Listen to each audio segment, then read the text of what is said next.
There is hope. The WTF appointment is not something that anybody wants to experience. And we do everything that we can so that you don't experience that. But it is not you, it is biology. So it doesn't mean that you've done anything wrong. It doesn't mean that you fail. Like I said, once again, sometimes your ovaries or your bodies, they just don't follow instructions or they don't read the test book. When that happens, we are here. We are here for you. Welcome to my fertility podcast, Superhumans, the show that brings you expert insights, personal stories, and the latest in fertility care all in one place.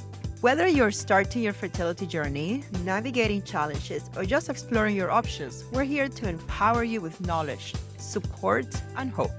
Join us as we dive deep into topics that matter most, from IVF and fertility treatments to mental health and wellness. I'm Dr. Mavis Garcia. And I'm Dr. Wise. We're two of the fertility specialists at Markham Fertility Centre in Markham, Ontario, Canada. Think of us as your sisters in all things fertility. Let's demystify the world of fertility together. All right, here we go. Fun topic today, right? Yes. Well, that's right. Fun is not the right word. It's another F word we have in mind for today. Exactly. This is a term that really resonated with me because not only does it feel like it from the patient perspective, but I have to say I feel like this from my perspective as the physician. And I can tell you I had quite the doozy this morning in terms of a WTF moment post an IVF cycle. That's what we're going to talk about, that WTF appointment. And this is a term that we saw on social media and we fell in love with it because it is so accurate. First of all, for anybody who is unfamiliar, the WTF appointment is kind of an inside joke or a euphemism that stands for what the fertility. Or another F word. Depends on your mood. Yes. The second version with a slightly different F word, maybe about 4 letters, truly encompasses exactly the feeling we, as in the fertility doc, get when things don't go the way we expected them to. So let's talk about it. We're going to do a whole series of episodes covering the different variations of that WTF appointment.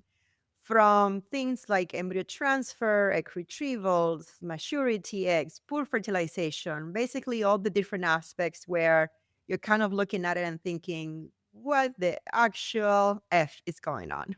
Today's episode is going to be the first in our series. We're going to be covering what it means when the egg retrieval doesn't go the way that we, again, meaning you as the patient and us as the fertility doctor, it didn't go the way that we expected.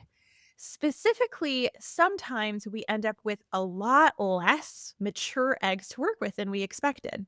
That happens, unfortunately, not infrequently. Patients start with a follicle count or an expectation based on the stimulation, and then boom, you do a retrieval. And sometimes the moment they wake up, you need to have that conversation saying, listen, we didn't get as many eggs as expected. And that could be really frustrating for definitely the patient that was coming in with those expectations and holding out to that hope of the specific number of eggs, but also for the fertility doctor, because we were also going in there thinking we're going to get the eggs. Sometimes the ovaries or the body has different plans in mind. This is definitely a gut punch moment. Let's unpack why this happens and how we as the clinicians can approach these conversations. The first thing is, let's talk about expectations. How do we get our expectations about the number of eggs that we think we're going to get at the time of egg retrievals? This comes from the assessment of ovarian reserve. That comes from two things. One is the blood work for a hormone called anti-Mullerian hormone level. And another one is for ultrasound, an ultrasound that is done in the first part of the menstrual cycle in the follicular phase that looks at the antra-follicle count.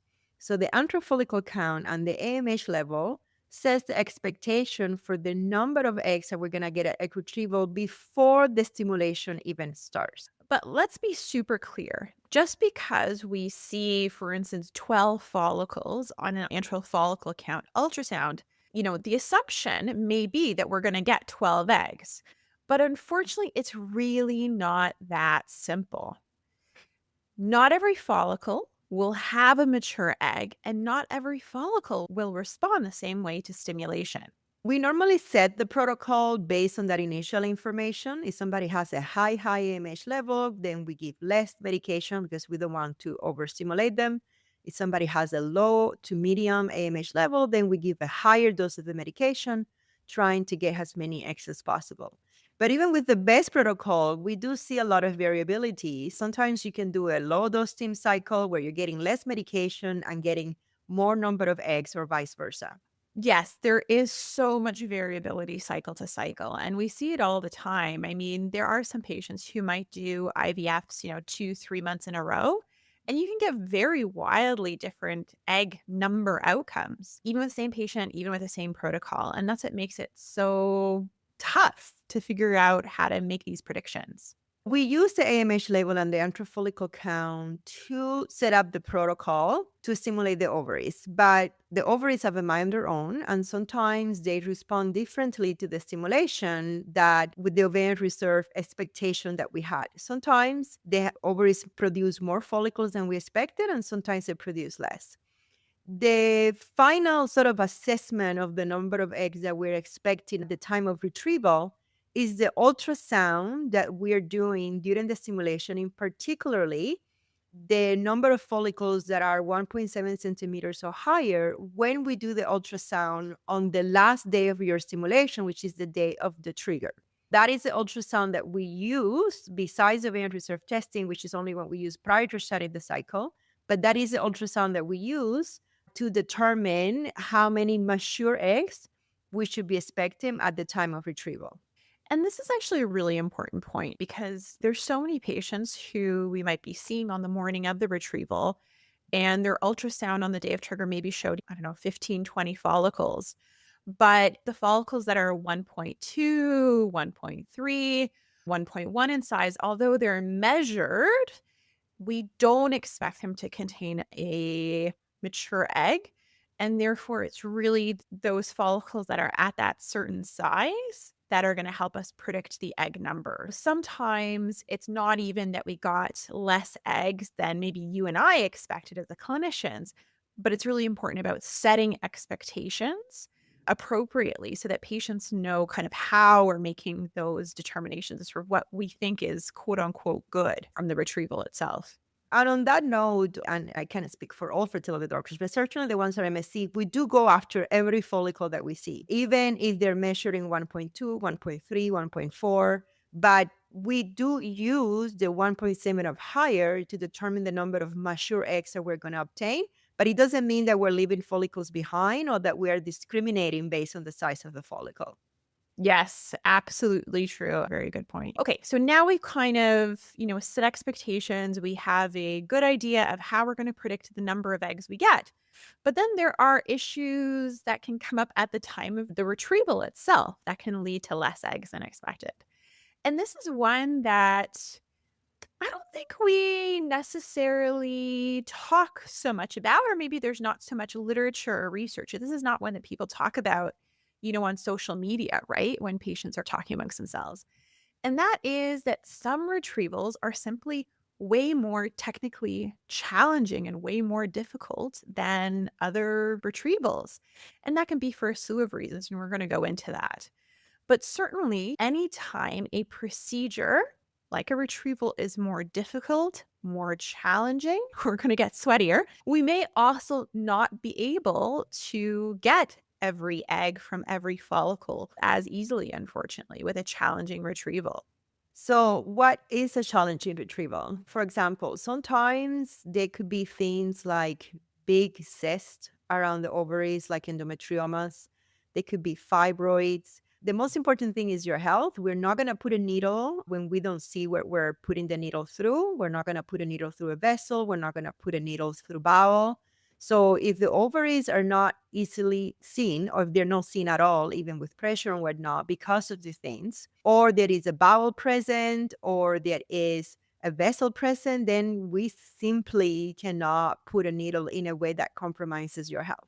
That would be one of the reasons why, yes, you had all the follicles there, but we couldn't get to them because it wasn't safe to do that due to problems sometimes either visualizing the ovary or accessing the ovary, even if you can see it very clearly. When we're doing a retrieval, we're putting that ultrasound probe in the vagina and we have a needle on the end of it. And that needle is straight. And so we need to create a straight line from where that probe is to be able to access the follicles in the ovary. Unfortunately, sometimes things just don't line up in that perfectly beautiful straight line. Sometimes somebody can just have anatomically, the ovaries are really high and there can be lots of stuff in the way. We try not to poke endometriomas, to poke those cysts. But again, sometimes the follicle is on top of the endometrioma, and we can't take a straight needle and kind of curve our way around to access that follicle. Again, fibroids, they are tough, they are hard. You can't get a needle through them the vast majority of the time. And they can also move the ovaries, push the ovaries up higher out of the way. For instance, this is something that during the stimulation phase, we may see that this is becoming an issue. But unfortunately, before you start the stim, we actually can't predict how or where the follicles are going to grow in the ovary. So, for instance, sometimes somebody can have a very large endometrioma cyst. But if the follicles are growing sort of underneath it, access can be super easy when we don't enter the endometrium at all. If those follicles are growing sort of on top of the endometrioma, I mean further away, suddenly now access becomes a big issue. And there's no way to know where those follicles are going to grow. And it can vary cycle to cycle. We try and think about access prior to the start of stim, but it's actually a really poor predictor of what access will look like once the stim is actually completed, meaning that we've triggered and that we're at the time of retrieval. So we do what we can to give people a heads up, but it's actually really hard to make that prediction. Exactly. Another issue that can come up making retrievals really challenging is the issue of sedation. Now, Markham Fertility Center, we are very lucky that we have anesthesiologists that come from the hospital. They can give our patients really good sedation, more than a typical REI physician is able to do. So we are able to do difficult retrievals or MFC because of that. However, it doesn't mean that we can do everything. Sometimes, even with that type of sedation that the anesthesiologist provides, patients sometimes react poorly to the sedation and they can start moving in a way that they can control. So it's not like you're being difficult. It's not like you're not listening. You literally have no control over your body under the medications. And then sometimes the breathing with your abdomen that might happen when you're under sedation, or the way that you are responding to the medications, making your muscle twitch and move, can make the retrieval challenging and unsafe, again, to put a needle through when there is movement happening and you're not in full control of the path of that needle. Moving targets are way harder than not moving targets. Even under sedation, there's an increased risk that people just even start getting hiccups. That is completely unpredictable, but somebody can start hiccuping once they're sedated, and suddenly now the ovary is like bouncing around with each hiccup. And so even then, once my needle, let's say, is in the ovary can even kind of bounce away and suddenly I've fallen out of the follicle. These are technical issues that can make it more challenging. And again, that are really unpredictable, unfortunately. We work with our anesthesiologists. We communicate with them. We say, hey, maybe a little bit more sedation, maybe less sedation. What can we do to help with this situation? It's not perfect, unfortunately. We can't make every retrieval, quote unquote, easy, right? We do have a lot of maneuvers that we can do to get around these issues. And I would say the majority of the time, we do get around these issues and we do get those eggs. But I mean, today we're not talking about the success stories. We're talking about the times that we just don't get enough eggs. That's why it's called a WTF appointment. But I do want to leave it out there because I don't want people to be worried if you're doing your cycle monitoring ultrasound and the ultrasonography says, oh, I see a little bit of bowel, or I see a fibroid, or I see your ovary behind the uterus. I don't want everybody freaking out like, oh my God, that means they're not going to get my eggs. I would say the majority of the time we get around those problems, and there's different maneuvers and things that we can do to get them, but sometimes it's just not possible. And that's what we're talking about today. It's also really worth noting that at Markham Fertility Center, we also do transabdominal retrievals. Not all clinics do them. What that means is I talked about ultrasound probe in vagina, needle at the end of the probe. We're going through kind of the back vaginal wall to access the ovaries. We will also do transabdominal retrievals, meaning that the ultrasound probe is now on top of the stomach and that we're going through the abdominal wall with that needle to be able to access the ovaries. Again, this is, I would say, more technically challenging. It's a more advanced skill in the world of fertility, in the world of REI. Number one. Number two, it certainly goes a lot better when patients are more comfortable and more sedated. So our anesthesiologists are really instrumental in helping us being able to do these things successfully. But when somebody has those big fibroids, those big cysts, those ovaries that are high up, we can also proceed transabdominally. When you're going transabdominally, it is a more challenging retrieval. Visualization is a little bit more difficult just with the distance of the thickness of abdominal wall, kind of changing kind of the physics of the image that we're actually seeing on ultrasound. But, it is worth noting that if somebody has been told that they are going to be a more challenging retrieval, or if somebody's been told that their ovaries are not accessible, one thing to consider, one thing to ask about is, hey, do you guys do them transabdominally? Do you think that that's something that would be good for me? If you're working with a clinic that's not able to do those transabdominal retrievals, then it might be good to think about moving to a different clinic that can. So we just talked about difficulties in getting to the ovaries as a reason for not getting as many eggs as you expected. Now let's assume that there was no issues whatsoever getting to the ovaries. The physician was able to put that needle into every single follicle, flush it multiple times, aspirated all the fluid, and you're still coming out with less eggs than expected. WTF there? What could be the reason for that? So this is a different three-letter acronym, EFS instead of WTF. It Excuse does my feel like language. a WTF too, though. Oh my, this is the one that has me screaming WTF at the end of Yes. the room. Mhm. So we're talking about something called empty follicle syndrome. This is actually a very broad term that's not really necessarily a super specific syndrome in the way that we think about it. So this is something that happens where you're doing an IVF, you're doing a retrieval, your follicles look great, the hormones are looking good, like your estrogen levels, and you're not getting eggs. There are no eggs, despite apparently normal follicular development, adequate stimulation. What's really important about empty follicle syndrome is that they do classify it into two types. So there's genuine empty follicle syndrome and false empty follicle syndrome, and we're going to go through both. Genuine entry follicle syndrome happens when there are no eggs retrieved despite adequate levels of ACG level at the time of the aspiration, either ACG levels or a normal LH level. So both ACG levels or a high LH level, it's what you need for those eggs to mature.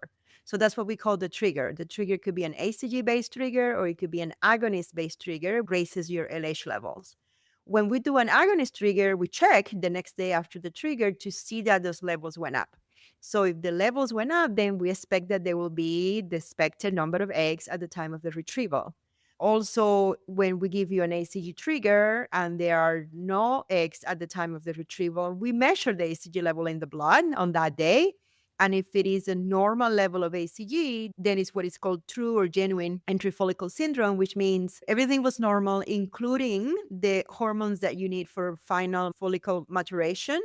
And there were still no eggs present. And this is usually related to some sort of mutation or genetic abnormality with the follicle, maybe not having the right receptors that it needed to mature, despite the normal hormone levels that are needed for follicle maturation. Now, it's worth noting that this is super rare, people actually having these genetic mutations. I think I've seen one case. Me too. Just one Uh, case in 15 years. Yeah.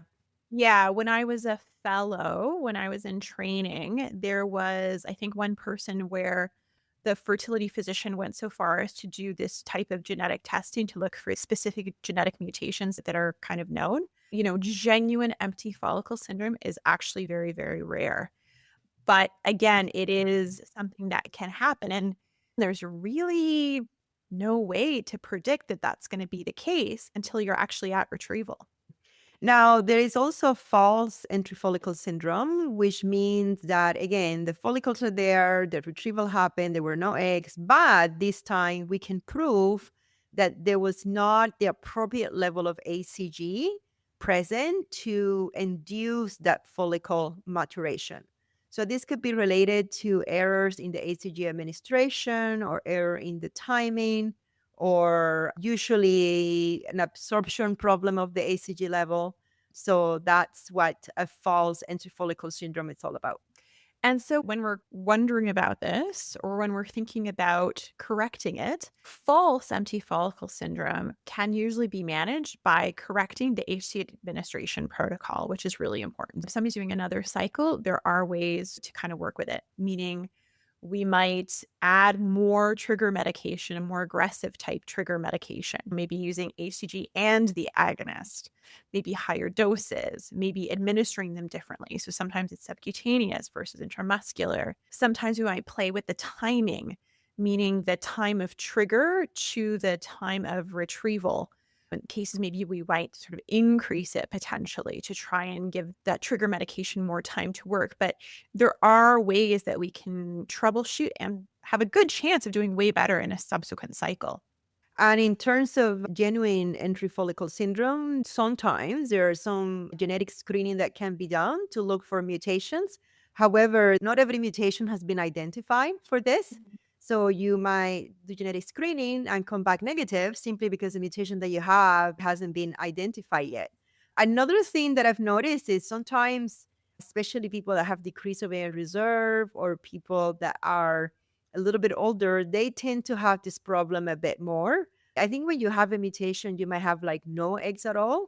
When you don't have a mutation and it might be related to decreased ovarian reserve, you might notice that you have 5 follicles and 2 of them contain an egg and 3 of them had entry follicle syndrome. So that could be more related to the fact that sometimes follicles develop the receptors to the FSH, which is the hormone that we gave you, without actually having an egg inside of them. And it's so hard to know whether the follicle contains an egg or not, or whether the egg didn't mature and kind of become ready for ovulation, because we poke a follicle, we drain the follicle. We don't know whether we just didn't get the egg because the egg wasn't mature or whether the follicle never contained an egg. I mean, these are all questions that we can't answer, unfortunately. And that's what makes things so frustrating. That's why it's called WTF. Exactly. Kind of on the other end of the spectrum, I guess, another thing that can happen at the time of retrieval that's going to give us less eggs than we expected is premature ovulation, meaning that the follicles were there, they looked good, and then you get to retrieval and the follicles seem to be gone. They seem to have disappeared, meaning that we think that they've ovulated too early or prematurely. This is uncommon. Please don't panic. The risk of premature ovulation happens, I would say for sure, less than 5% of the time, and maybe even less than that. It's definitely not a common scenario. This can happen even when you do everything perfectly, because sometimes ovaries just don't listen to instructions and don't follow the test books. So even when you do everything perfect, sometimes you just ovulate earlier than expected.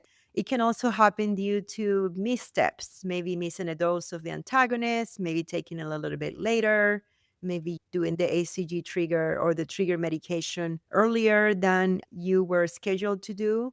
But again, sometimes when you do everything perfectly, that can still happen. There are some risk factors for premature ovulation. Some things that might increase the risk of this happening. For instance, somebody who has a lower egg reserve, decreased ovarian reserve, I would say that there's a higher chance of premature ovulation, or we see it more commonly. Increasing patient age is another situation where we may see a slightly higher risk of premature ovulation. Of course, if they've had premature ovulation before, that makes us super nervous that it could happen again. The other one is when the stimulation cycles get really long. A typical stimulation might be in and around plus or minus 12 days. But once you're getting to more than 14, 15 days, especially when you're on the antagonist for a longer period of time, then the risk of premature ovulation, that kind of breakthrough is certainly higher. But I will say that even with these risk factors, there still are a large group of patients who have premature ovulation who don't have any of the risk factors, unfortunately. We have spent some time explaining some of the reasons that we don't get as many eggs as we expected. Now, let's talk about how we counsel patients when we are faced with these scenarios. The first thing is compassion, compassion, compassion, empathy. This is really hard. And we've been mentioning that it's hard for us as fertility specialists, but we never forget that it's 100 times harder for you, our patients, who are putting all of their hopes, dreams, time, finances into getting these precious, precious eggs. So we don't underestimate how hard it is for you. And we work really hard at making you feel heard and validating your feelings and letting you know that we understand and we support you and we want to come up with solutions to help you move forward with other treatment cycles. Absolutely. Really, all of these WTF appointments, the common theme is that I always start with finding out how people are doing, how people are feeling, what they're doing to cope with their emotions. Let's say if there's more than one partner, how both partners are doing. Are they talking to each other about this? Kind of what's the situation? That's always the place to start because having that discussion is really important. Validating those feelings, validating that experience is so important, right? I mean, there's time to talk about the science, there's time to talk about all that stuff too, of course, but that's always the place to start for sure. And of course, patients always ask, can I do another cycle and is this going to happen again? And that is where experience and science comes together, along with the empathy and compassion. And then that's where we go over risk factors, like what the protocol look like, how many IVF cycles have you done, what has happened before, whether we need to increase the dose of the medication, decrease the dose of the medication, whether we need to look at alternative options for building your family, whether we need to do different triggers, whether we need to do a different medication for preventing ovulations.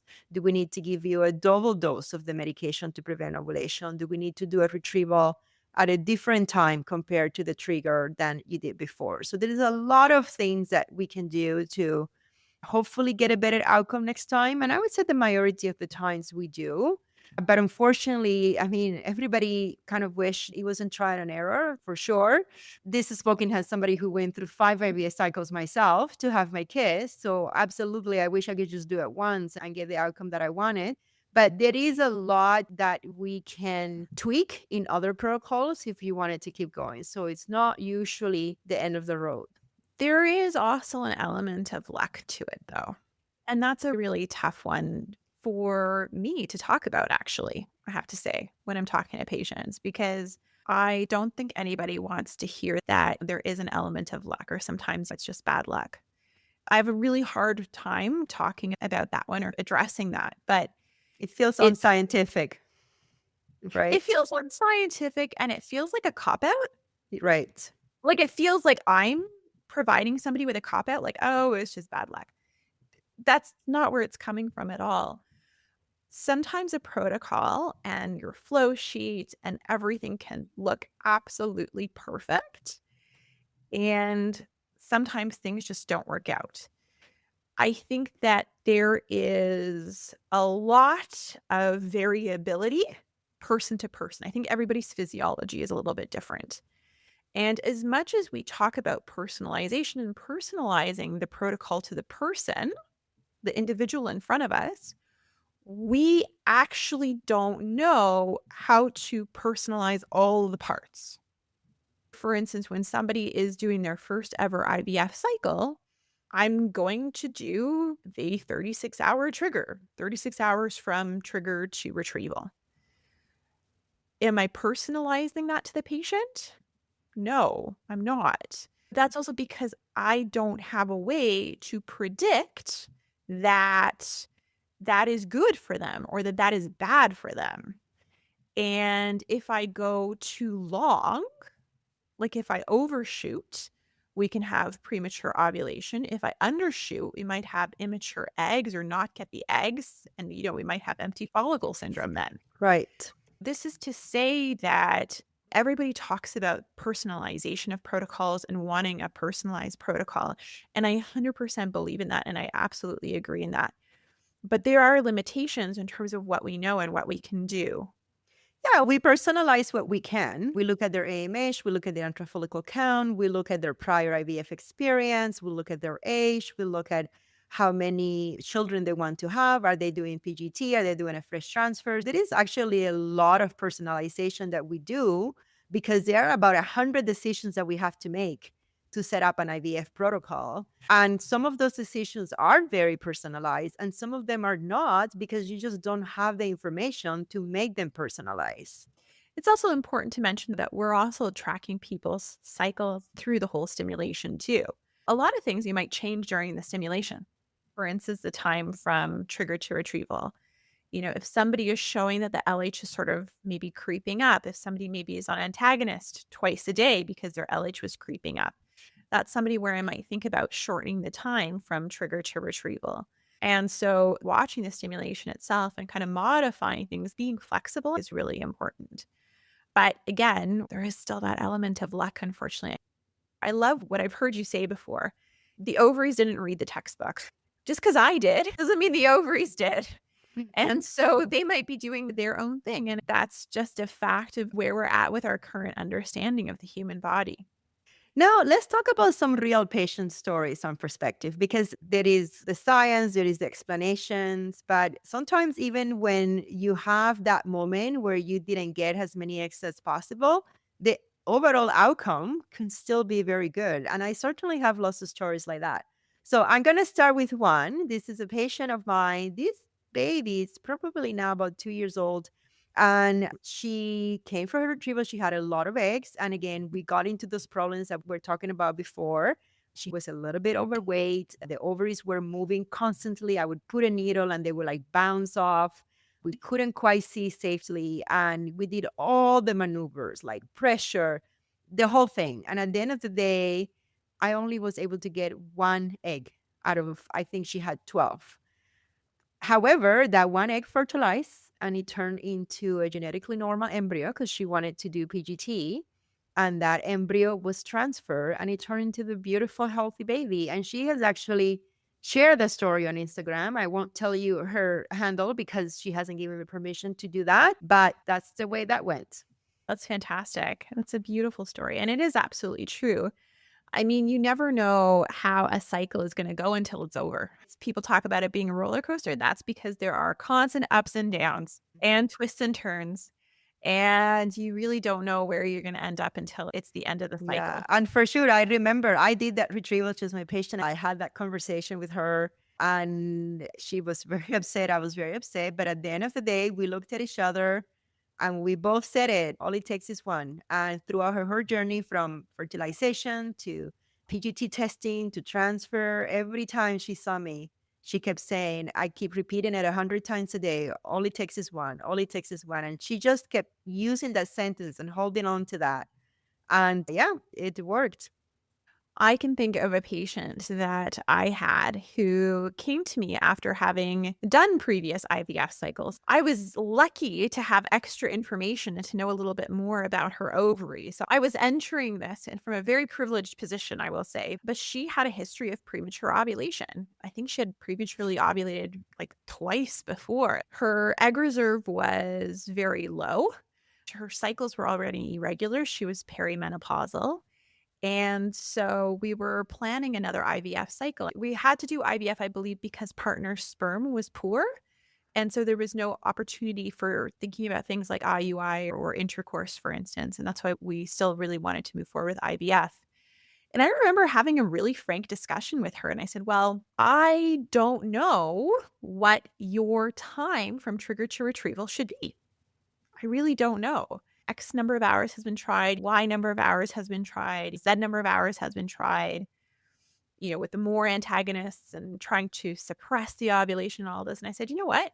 I told her arbitrarily, I picked a number in terms of trigger to retrieval. I said, I'm picking this number because I just think that maybe it's going to be a good number. I don't have a textbook about this. I really have never done a retrieval this number of hours post trigger. If you want to try, I'm down to try, and we're going to keep our fingers crossed and we're going to get that egg. I think it was 30 hours trigger to retrieval, which I've never done before. And lo and behold, the egg was there and the egg was mature. And Wow. she had a beautiful baby. I told her I picked that number with a little bit of insight, but really it was just sort of picking from my heart. And so, again, at the end of the day, all it takes is one is absolutely true. And number two, sometimes we and the patients both have to have frank conversations about expectations, but we will still try. We will still do the things and we're still going to do our very, very best to try and make the next retrieval as successful as possible. I have another case that I remember. A patient had about 15 follicles and she ovulated prematurely, one of the things that we talked about, but we were able still to get 6 eggs out of 15. Some of them, we got them out of the fluid around the ovaries. It's called the cul-de-sac. So sometimes there is fluid there and we can quickly aspirate it. That does not happen very often. We can aspirate the fluid all day long. That's advanced stuff, expert level stuff right there, okay? Yeah. Just for those of you who are listening. Yeah, aspirating the fluid, it's not hard. It's just getting eggs within that fluid is really hard because Yeah. the eggs are just like all over the abdomen and you have to be extremely lucky. So I think what happened to me is that I must have aspirated probably the second the eggs had come out and they hadn't had a chance to float away yet. But anyhow, we got 6 eggs out of 15, not as many as we wanted, but out of the 6 eggs, she got 5 blastocysts. Now, she wasn't doing genetic testing. She did have a baby. So, yes, one of them was euploid for sure. I don't know about the other ones, but getting, 5 embryos out of 6 eggs highlights that sometimes it's not the number that matters, but the quality that's really important. And on the flip side, I know we both have patients who've had empty follicle syndrome. Well, not necessarily genetic issues. Let's call it false empty follicle syndrome. We've done modifications. We've changed up the triggers and we've gotten eggs a second time around. I know you had a recent pretty crazy case. That's right. There is hope. The WTF appointment is not something that anybody wants to experience. And we do everything that we can so that you don't experience that. But it is not you, it is biology. So it doesn't mean that you've done anything wrong. It doesn't mean that you fail. Like I said, once again, sometimes your ovaries or your bodies, they just don't follow instructions or they don't read the test book. When that happens, we are here. We are here for you. We'll go through the process, what worked well, what didn't work well. And then we can always find little tweaks to do to your protocol to give you a better outcome next time. Because remember that fertility treatment is a marathon. It is not a sprint. And just because you lost one battle, it doesn't mean that you have lost the entire war. Absolutely. And if you're listening to this episode and you've gone through a retrieval where you've gotten less eggs than expected, hopefully this episode will be a jumping off point for you to be able to connect with other patients who've had similar situations, because you are absolutely not alone by any means. And you're not broken by any stretch either. Your ovaries are not broken either. It happens, unfortunately, but by no means does it mean that your story is over. And by no means does it mean that you are never going to build a family that you want. You can still absolutely get there. And if this happened to you, share your story. Let us know in the comments. It's going to help us as fertility doctors, but it's also going to help everybody else out there going through something similar. And of course, this is the first in our series of the WTF appointments. If you have any specific issues, questions, you've gone through a WTF appointment, you want us to do an episode, please send us a DM because we would love to address all of those things as well. As we conclude today's episode, I also want to mention that you might want to listen to episode 2, which is about the menstrual cycle. That's actually one of my favorites, as well as episode 33, which talks about the impact of decreased ovarian reserve on fertility and on IVF treatments. And that's a wrap for today, Superhumans. If you're looking to connect, get social with us. Follow us on YouTube and Instagram at My Fertility Podcast or visit us online at myconfertility.com. And don't forget, follow, subscribe, and share your favorite episode. Thanks for listening to My Fertility Podcast and for being a vital part of our community. We know you've got this. We're signing off until next Tuesday. If you found this episode of My Fertility Podcast helpful, please take a moment to head over to the review section and leave us your thoughts. Your reviews and comments are incredibly valuable to us and help guide future episodes. We also welcome you to direct your questions to info@myfertilitypodcast.com. My Fertility Podcast is produced by Rabbit Media Inc. in conjunction with Dr. Garcia and Dr. Weiss. Music by Mixkit. Life is a Dream by Michael Ramirez C. My Fertility Podcast is not intended to replace any type or variation thereof professional medical, health, or legal advice, nor should the content be taken as medical advice. Please contact your primary healthcare professional regarding any medical questions you may have. The information presented in this podcast is based on the knowledge and understanding of the host at the time of recording. Medical knowledge is constantly evolving, and new research may change the understanding of health-related topics. While we strive to provide accurate and up-to-date information, we do not guarantee the completeness, accuracy, or timeliness of the content. The views expressed in this podcast by guests are not those of the host or the management. This podcast is not intended to impose any type of discrimination. My Fertility Podcast and its management are not responsible for any losses, damages, or liabilities that may arise from the use of this podcast.